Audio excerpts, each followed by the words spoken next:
Huge news for pending free agents like Mitch Marner and Mikko Rantanen looking for new deals. Over the last 6 years, since the start of COVID, the salary cap has gone up a total of 7.7%, an average of 1.3% a year. And now the cap is going up by over 25% in the next 3 years alone. Dregs, what does this mean to the high-end talent looking for new contracts?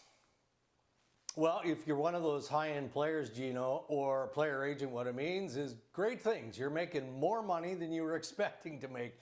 But as one owner described after hearing the cap projections earlier, man, this is going to be an expensive summer, because you look across the National Hockey League, Gino, and it's not just the coveted few like Mitch Marner or Mikko Rantanen or John Tavares. I mean, go down the list. There's so many high-quality players that are coming up on unrestricted free agency. It is across the board, and most teams around the NHL are going to have to deal with this. But here's the one thing that I've learned in investigating, again, contract negotiations with Marner and other top-end players, is that all the player agents kept saying, okay, we're just going to wait. We're going to wait until we know what the cap is, what the projections are, and then we can negotiate off that. So it's not just about what the money is going to be, the percentage of the salary cap that that player is going to command, but now all of a sudden, why are you waiting if you're that player or you're that player agent? Why wouldn't you now engage with the general manager or the club directly, given the fact you know what next year looks like and what the next 3 years probably looks like?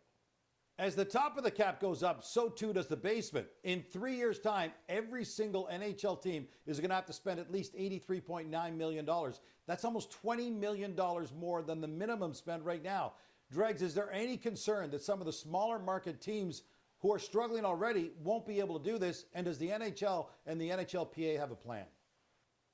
Well, they do have a plan, and there is concern. So yes to both of those things. And let's start first with the concern.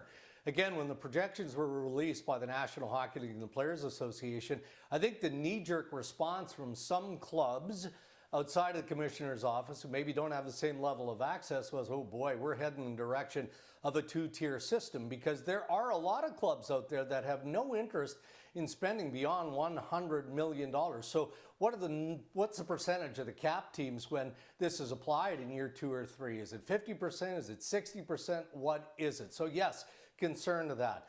So what is the answer to kind of push away some of that concern? And that answer is revenue sharing. And how will revenue sharing be adjusted? Because the smaller markets have basically exhausted all of their means of generating revenue within reason. So without revenue sharing, then I think that concern grows. But the expectation is that the model of revenue sharing as we know it now, with the National Hockey League, the Players Association, and obviously the owners, will be much different. So the smaller markets and the teams that can't afford to spend north of $100 million will have an assurance of competitive balance. And Gino, that phrase, competitive balance, is something that we're going to hear a lot about as they get into the heavy lifting of the CBA.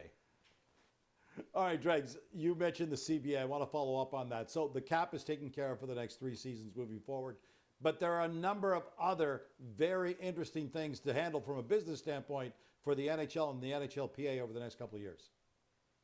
Yeah, and I would say largely it's positive. And I think that this story, for the most part, is positive. We started talking about how the players are now going to be able to command bigger dollars with the rise in the projection of what the salary cap should be over the next 3 seasons. And then you do look at that negotiation that is expected to take place in the near future between the NHL and the Players Association to reach agreement on the CBA. Again, there are some who are thinking optimistically. Maybe they can reach that agreement sooner than later, towards the end of the regular season. That might be a bit optimistic. You've got the national television rights deal that's looming as well. And you know that there are billions and billions of dollars at stake there that'll make the National Hockey League, especially the owners and the Players Association, happy. And then beyond that, you have other streams of growth, including the international calendar. So financially speaking, it should be interesting for the league and the PA for the next couple of years. From an $88 million cap this season to $113.5 million just 3 years from now. Not great news for players who are locked into long-term deals, but a huge windfall for those looking for new contracts.